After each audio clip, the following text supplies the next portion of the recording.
Bakit ka nandito? Maghahanap ng baby boy. Baby boy. Ilan taon na po si Sir Nobiax? 35. Oo. Si Bang po, 39. Maniwala. Wala di siya naniniwala, sir, oh.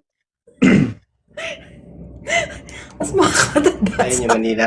Ayaw niyo maniwala? Hindi, okay lang. Pakikilan ba Sige, daw? go. Ikaw naman. Pakitilan ba daw? Joke lang.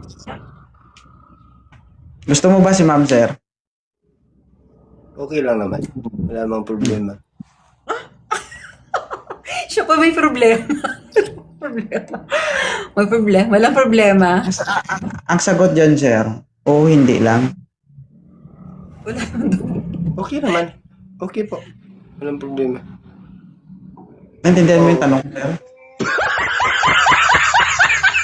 Nakaintindi ka ng tanong?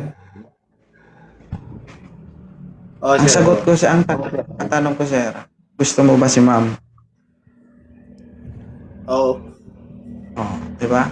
Ano ba yung mahabang salita? Yung oo o yung okay lang naman?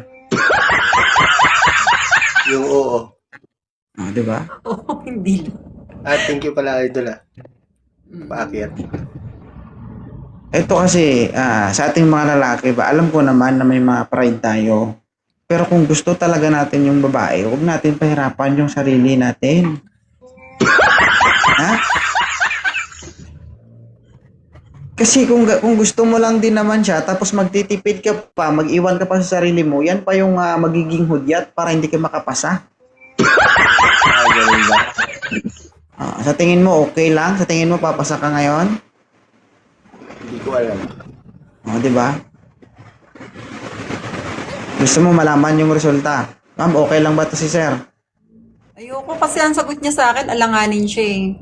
Di ba? Dapat ang sagot niya kanina, okay na okay. Hindi,